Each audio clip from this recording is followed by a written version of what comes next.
Hai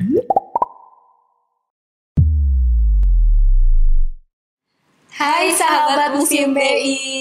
Nah, kali ini kita ketemu lagi setelah beberapa hari kita tinggal podcast ya. Iya, sempat libur beberapa minggu libur kita dulu, ya. tapi kita kembali lagi ketemu sahabat Museum BI yang kita biasa di belakang layar nih. Di episode kali ini spesial. Kita yang biasanya minta narasumber, kita yang sekarang jadi narasumber ya. Jadi sebelum-sebelumnya pasti kalau misalkan sahabat Museum BI sempat melihat, itu tuh banyak banget narasumber ataupun moderator yang berdiri atau duduk di sini sharing-sharing. Sekarang giliran kita nggak jadi moderator, nggak jadi narasumber, kita saling sharing-sharing aja. Kita akan ngebahas apa nih Kak hari ini? Iya, sebelum kita ngobrol mungkin kita kenalan dulu kali ya. Kita mungkin. biasa di belakang layar. Maksudnya apa sih belakang layar, depan layar? Emang siapa sih orang ini? Silakan Kak, duluan deh. Iya, kita ini adalah perwakilan dari tim Humas Museum Bank Indonesia. Nah, kalau saya sendiri, nama saya Mary Marcella, selaku program publik di Museum Bank Indonesia. Nah, bersama Kak Najah, silakan Kak. Iya, terima kasih Kak Mary. Hai teman-teman semua, aku Rania atau Najah, nama lengkapku Najah Rania, bisa dipanggil Najah atau Rania biasanya sih. Aku kebetulan di PR juga sama kayak Kak Mary, cuma spesifiknya gitu, aku di konten kreator seperti itu. Nah Kak Mary, mungkin kita ngomong-ngomong mengenai event sama konten. Nah, jadi saat ini kita mau ngomongin podcast seputar event dan konten yang ada di Museum BI. Jadi sekarang kita ingin sharing ke sahabat Museum BI, kira-kira bagaimana sih sistematika ataupun strategi yang dilakukan oleh Museum BI dalam menyelenggarakan event ataupun membuat konten publikasi yang biasanya sahabat Museum BI bisa nikmati seperti itu. Nah, mungkin Kak kita ke event dulu kali ya. Iya, di balik layarnya ya. Iya, di balik layar ya. Kalau misalkan event itu sebenarnya gimana sih Kak strategi dalam membuat event agar bisa dikemas sedemikian rupa biar bisa menarik banyak pengunjung, khususnya generasi milenial nih Kak. Mungkin bisa di-share ke sahabat Museum BI biar bisa sama-sama belajar juga sekalian. Iya, nah kalau secara umum dulu nih kita tarik garis besarnya. Kalau Museum Bank Indonesia kan berada di bawah pengelolaannya Departemen Komunikasi Bank Indonesia dan sudah tertulis istilahnya sebagai tugas dan istilahnya visi besar Museum Bank Indonesia ke depan, dan misinya ini kita dijadikan sebagai salah satu sarana edukasi dan komunikasi kebijakan Bank Indonesia sebenarnya dari Bank Indonesia. Jadi itu tugas utamanya. Nah, walaupun tugas utamanya semua berkaitan dengan bagaimana sih mengkomunikasikan kebijakan BI kepada publik gitu dan mengedukasi, tapi kita nggak, istilahnya Museum BI ini lebih luas ya cangkupannya. Karena kan kita museum, jadi kita ini bisa membuat kegiatan-kegiatan untuk melaksanakan tugas dan fungsi kita tadi dari berbagai bidang, berbagai lini lah istilahnya gitu. Misalnya Museum BI ini bisa berkolaborasi gitu dengan komunitas, atau misalkan dari bidang-bidang tertentu, misalnya dari segi seni, pendidikan gitu, sejarah, kebudayaan gitu, dan masih banyak lagi gitu. Nah, untuk strategi khususnya sendiri, seperti tadi, jadi kita setiap membuat acara, kita tarik lagi, apakah sebuah acara yang kita lakukan ini bisa membantu kita menjadi sebuah wadah sarana mengedukasi publik. Edukasinya pun bisa macam-macam nih, Kak Najah. Bisa tentang koleksinya Museum BI, atau bisa tentang kalau dari BI ada kebijakan terkini, atau kayak kemarin ada UPK gitu, UPK 75 yang baru diluncurkan. Pokoknya segala hal yang berbau Museum BI atau dari Bank Indonesia sendiri, itu kita bantu dalam bentuk pengemasan acara gitu. Itu istilahnya highlight paling utama deh yang kita titik beratkan. Apakah sebuah acara ini bisa memenuhi tugas dan istilahnya checklist kita nih sebagai sarana komunikasi kebijakan Bank Indonesia. Baru diturun-turunin nih ke bawah-bawah kayak gitu. Iya, berarti intinya tetap harus tahu ya tolak ukur kita di mana. Ya. Terus haluannya tuh kita udah tahu nih kemana. Dari hulu ke hilir nanti baru dipikirkan seperti apa teknisnya gitu ya kayak. Tapi kan ngomong-ngomong komunitas, tadi kan dibilang banyak banget nih komunitas yang memang kerjasama sama Museum BI. Itu kira-kira ada berapa banyak tuh komunitas yang kerjasama sama Museum BI? Kalau komunitas sebenarnya banyak banget ya, apalagi kita di Kota Tua itu kan banyak ya, ada komunitas lukis, komunitas seni gitu, komunitas sejarah, dan masih banyak lagi. Itu baru yang di Jakarta aja. Nah, sementara kalau kita flashback nih di tahun 2019 ya, yang masih bisa luring, mungkin kalau sahabat Museum BI yang setia ke Museum BI itu tahu banget deh, kita hampir setiap minggu ada acara. Benar sih, padat banget. Hampir setiap hari itu pasti selang-seling ada acara gitu, mau yang acaranya berupa seminar, atau mungkin ada yang dengan volunteer, kemudian games, dan ya banyak sekali gitu, nggak hanya kunjungan jelajah. Nah, makanya kalau misalkan tadi balik lagi ada berapa sih komunitas, itu sangat banyak ya. Dan bukan hanya komunitas, balik lagi kalau kita bikin event itu bisa juga loh langsung dengan misalnya mahasiswa atau dari instansi pendidikan, bahkan sampai misalnya lembaga negara atau bahkan kedutaan. Kita juga pernah kolaborasi dengan beberapa kedutaan untuk mengadakan kegiatan nih di Museum BI gitu. Jadi stakeholders kita sebenarnya sangat beragam gitu, dan tadi dari berbagai bidang tuh, makanya kita bisa plotting eventnya. Misalnya kalau milenial, kita pilih komunitas yang lebih milenial gitu. Kalau yang misalnya serius-serius atau tentang edukasinya lebih berbobot sedikit, nah kita cari yang menggandeng komunitas yang juga bisa memfasilitasi hal tersebut gitu. Iya, berarti komunitasnya walaupun kita dengar Museum Bank Indonesia kedengarannya tuh kayaknya ekonomi banget. Betul. Atau kedengarannya keuangan banget, kedengarannya bakal ngejelimet banget nih macam-macamnya. Ternyata komunitasnya nggak hanya tentang ekonomi ataupun keuangan ataupun akuntansi misalkan, tapi ternyata apapun bisa masuk ke Museum Bank Indonesia dan bisa kerjasama melalui berbagai event-event yang kita selenggarakan. Dan itu memang salah satu juga fungsi BI sebagai lembaga publik untuk membuka diri juga sebenarnya kepada masyarakat. Butuh memperluas jejaring dengan stakeholders yang bisa mendukung si Bank Indonesia dan Museum BI itu sendiri. Nah makanya kita kalau kolaborasi itu tidak terbatas. Nah balik lagi tujuan tadi, sebuah kegiatan yang kita mau laksanakan apakah bisa mendukung fungsi utama Museum BI tadi sebagai sarana edukasi. Oke Kak, dan terjaring. Terus ngomong-ngomong nih mengenai kegiatan, kira-kira apa aja sih Kak nih kalau misalkan nyelenggarain acara nih, highlight apa aja sih yang harus dilakukan, kayak to-do list-nya lah kira-kira? To-do list-nya, nah sebenarnya kalau kita kan orang di balik layar ya, banyak sih to-do list-nya.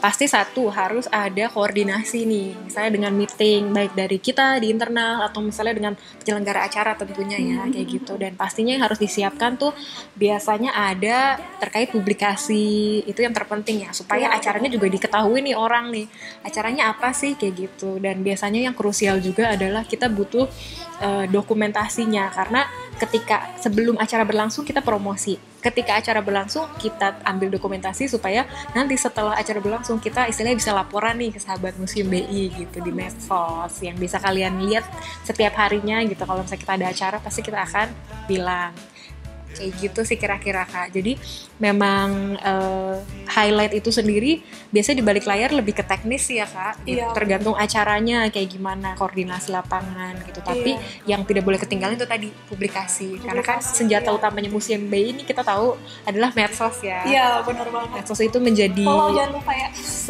senjata utama kita. Jadi kita harus mempersiapkan segala sesuatu yang berhubungan dengan konten yang nanti bisa kita angkat terkait acara kayak gitu. Nah itu tadi dari sisi event atau acara. Nah ini karena kita lagi pandemi kangen juga ya Kak ya. Iya benar. Kita belum buka nih sebenarnya ya. Kita ketemunya via daring dulu teman-teman. Kita semua online terus. Mungkin teman-teman banyak yang sering DM ya Kak ya, nanyain. Ya ampun. Kapan sih Museum BI buka? Min, aku mau ini, aku mau itu, aku mau kunjungan gitu. Iya, by the way, sahabat Museum BI juga mungkin sebelum bertanya bisa lihat di bio Instagram sebenarnya sudah tertulis bahwa kita masih belum beroperasi. Bener banget. Pun kalau kita beroperasi nantinya akan kita infokan kok, nggak usah khawatir. Kita pasti akan kasih tahu kalian. Iya, dan kita juga sebenarnya udah kangen banget sih. Jadi ditunggu ya, semoga nanti di tahun depan kita sudah bisa ketemu lagi secara fisik ya dengan sahabat Museum BI semua nih. Iya. Gitu. Nah, tadi ngomong-ngomong soal senjata utama kita adalah medsos nih Kak. Kalau dari Kak Najah sendiri nih, dari dibalik layar konten kreator, dari Kak Najah sendiri gimana sih Kak strategi atau apa yang biasanya dilakukan untuk membuat sebuah konten tuh, apa sih langkah-langkahnya sih Kak? Gitu. Iya, sebenarnya kalau banyak yang nggak tahu nih sahabat Museum BI di rumah pengen tahu, nih Museum BI aktif banget ya selama pandemi gitu, selalu upload kayak gitu. Agak-agak rewel Museum BI karena sebenarnya kita bagaimanapun juga ingin berusaha lebih dekat dengan sahabat Museum BI, tetap terkoneksi di masa pandemi. Melalui konten. Nah sebenarnya kenapa konten dan bagaimana cara kita tuh membuat strategi konten dan memetakan atau mungkin memberikan beragam publikasi, sebenarnya sesimpel ini sih Kak. Jadi kayak kita harus mengetahui dulu kan sebenarnya tujuan Museum BI membuat beragam konten dan publikasi itu apa. Kan tujuan kita ini kan pasti untuk mengedukasi sahabat Museum BI semua seputar kebijakan Bank Indonesia, seputar sejarah Bank Indonesia, seputar koleksi Museum Bank Indonesia, dan seputar hal-hal yang berbau tentang kegiatan Bank Indonesia ataupun Museum Bank Indonesia sendiri, seperti itu. Nah, karena kita mengetahui tujuan kita adalah untuk mengedukasi masyarakat seputar Bank Indonesia dan sejarahnya, maka dari situ tinggal kita petakan saja kan, kita buat turunan kayak ragam konten. Iya, kayak seperti kita punya ada fakta unik. Nah, fakta unik di sana kita bercerita mengenai sejarah Bank Indonesia ataupun koleksi dan beragam kebijakan yang pernah dibuat Bank Indonesia di masa lampau seperti itu. Jadi sebenarnya dalam strategi pembuatan konten tentunya bagi teman-teman juga nih mungkin yang konten kreator atau mungkin ingin membuat konten buat diri sendiri misalkan, mungkin harus tahu dulu kali ya dalam membuat konten itu tujuannya apa. Karena biasanya kalau misalkan nih kita bikin konten banyak tapi kita sebenarnya purposeless gitu, kayak nggak ada tujuannya, arahnya mau gimana, pasti nanti pertama akan bingung sendiri. Terus yang kedua, sekalipun ada kontennya ya kurang terstruktur gitu ya, kurang terstruktur, mungkin kurang tersampaikan pesannya karena kita sendiri sebagai pembuat konten kayak nggak tahu sebenarnya buat konten ibaratnya kayak aku buat konten buat apa sih, maksudnya apakah hanya untuk membuat atau memang ada tujuannya. Akan berbeda jika kita punya tujuan dan kita mengetahui tujuan kita apa, target kita siapa, selanjutnya mau dibawa kemana.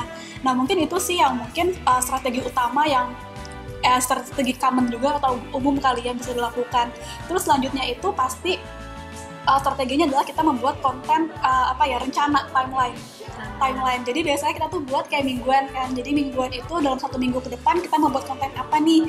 Tema komunikasi BI juga biasanya kita suka sinergikan dengan tema komunikasi BI kan. Biasanya kalau misalkan teman-teman follow medsos Bank Indonesia juga, itu kan selalu ada tema komunikasinya seperti yang minggu kemarin itu datamu rahasiamu kayak gitu. Nah, itu kita buat penyajian kontennya. Ya? Iya, jadi kita membuat kontennya tuh ada tema komunikasi BI-nya juga, ada juga seputar museum BI yang di mana hal tersebut kita buat timeline mingguan seperti itu. Terus selain itu pastinya kita juga cari source yang reliable, yang verified sources, di mana kita mengambil source-nya itu adalah dari tim sejarah kita sendiri. Jadi kita punya tim peneliti, tadi ya, Kak? Iya, tim peneliti sejarah yang memang dia tuh yang khusus untuk mengkurasi konten, bahkan bukan hanya mengkurasi tapi juga membuat. Mereka riset, mereka buat, mereka kurasi konten-kontennya untuk kemudian nanti akan kita olah sedemikian rupa sehingga bisa diakses dan digestible atau dapat dicerna dengan mudah oleh sahabat Museum BI seperti itu. Jadi ya memang dari awal kita tahu tujuannya, kita buat timelinenya, kita pastikan source-nya itu valid dan reliable dari tim sejarah kita, dan juga bahkan dari BI itu sendiri yang memang pembuat kebijakannya, sumbernya kan pasti nggak mungkin diragukan lagi karena kan memang pembuat kebijakannya si BI, masa informasinya salah kan memang kita import ibaratnya gitu. Jadi ya memang informasinya kita pastikan berkali-kali sehingga yang kita omongin ke netizen atau ke sobat Museum BI nggak cuma ngomong ngelantur terus tapi ada datanya dan faktanya. Iya, data dan fakta demikian. Mungkin gitu kali ya Kak, kira-kira kalau gimana cara strategi Museum BI bikin konten. Nah, tadi kita udah ngomongin tentang berbagai jenis kategorisasi konten ya kan aja di media sosial. Berarti kalau ketika eksekusi, mungkin ini di balik layar juga yang sahabat Museum BI nggak tahu, boleh diceritain nggak sih Kak, apa aja hal-hal yang harus diperhatikan ketika membuat konten itu sendiri? Oke, Kak Mary, ini penting banget sih, apalagi di bawah instansi negara Bank Indonesia ya. Jadi kita memang kita non formal tapi formal, sersan serius tapi santai gitu, membawa kontennya kalau bisa kayak gitu. Kayak gitu. Jadi apa aja sih harus diperhatikan? Mungkin sahabat Museum BI juga pasti kalau misalkan emang follower setia pasti tahu deh, selalu tuh kita ada standar visualisasi. Seperti ada pengeletakan logonya, pemilihan warnanya, fontnya, CSV kayak gitu. Jadi ya pasti itu diperhatikan. Terus selanjutnya adalah gambar. Itu kalau bisa kita punya source sendiri biar nggak copyright kayak gitu, karena itu kadang agak tricky sensitive juga ya dan sensitif memang. Jadi konten yang kita buat sebisa mungkin semuanya pure dari kita gitu. Terus juga pemilihan captionnya dan pengemasan pada umumnya seperti apa tuh biasanya nanti akan diverifikasi lagi. Jadi biasanya nih kan aku sama juga sama Kak Mary sebenarnya. Jadi ya, aku yang kayak juga sih. Jadi tuh kayak sebenarnya dari tim sejarah, misalkan tim sejarah tuh kayak bikin kontennya kan, terus nanti aku yang kemas nih, mau gimana pembawaannya. Nanti setelah dikemas dibuatlah desainnya, sama ada tim desainer kita. Setelah dibuat desainernya, nanti kalau misalkan ada video dibuat juga videonya. Setelah itu nanti kalau udah jadi kita lihat lagi bareng-bareng hasilnya seperti apa, apakah sudah cukup. Nanti baru aku buat caption. Nah captionnya nanti biasanya lihat lagi sama Kak Mary ini kayak gini, diperhatikan. Merangkap copywriter juga. Iya, jadi kita semua kita palu gada jadi bekerja. Iya, kayak ya gitulah pokoknya, PR segala jenis, digital marketing juga sebenarnya, PR juga, markom juga. Iya. Ya pokoknya gitulah. Tapi tetap aja tim humas. melakukan bersama-sama tim seperti itu.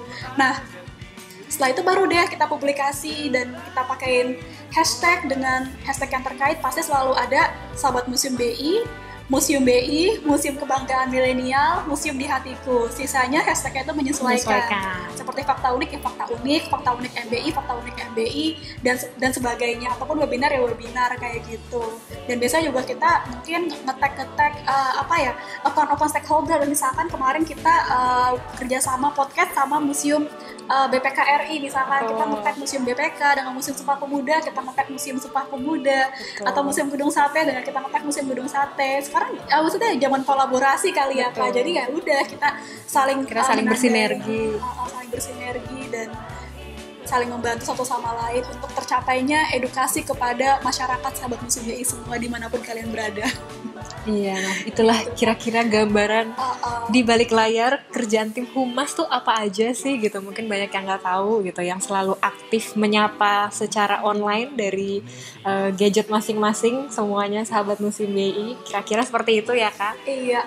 Jadi ya mungkin kalau misalkan sahabat Museum BI juga nanti mau ada saran nih, kira-kira kita mau bahas apa sih di Museum BI, bisa juga atau konten yang mau diangkat apa gitu yang menarik. Iya, bisa juga loh, nanti kalian DM kita, nanti akan coba kita kemas apakah cocok. Lalu kita coba buat publikasinya untuk kita sajikan kepada kalian. Oh ya jangan lupa nih podcast kita ini tayang kan banyak nih Kak, nggak cuma di Anchor atau Spotify, juga di YouTube. Jadi jangan lupa kalau nonton YouTube kita jangan lupa untuk like pertama, terus jangan lupa subscribe dan share juga. Jadi nggak ketinggalan informasi-informasi terbaru, karena nantinya kita nggak akan publikasi podcast aja loh. Bocoran nih, 2021 kan ada something new, fresh, dan pastinya menyenangkan dan sangat mengedukasi untuk sahabat Museum BI ikuti. Jadi subscribe aja dulu ya. Betul, ini udah kita kasih teaser sedikit ya. Gitu, langsung dari dapurnya konten Museum BI nih untuk sahabat Museum BI semua. Nah makanya semoga nanti apapun yang kita komunikasikan, kita share juga bisa pastinya bermanfaat ya untuk sahabat Museum BI. Kalau mungkin sekarang masih pandemi, jadi bisa mengisi waktu. Nanti kalau misalkan sudah pandeminya selesai gitu, bisa menambah ilmu juga mungkin ketika sahabat Museum BI bisa berkunjung ke sini.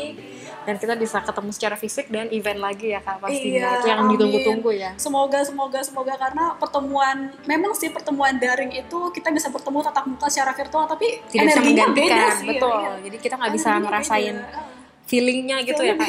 Feelingnya beda banget. Aku merasa terkoneksinya agak dekat berbeda. Tapi jauh tapi dekat gitu ya. Karena kadang-kadang LDR suka sulit gitu anak-anak zaman sekarang ya gak sih? Iya, jadi ini terpaksa LDR ketika pandemi makanya.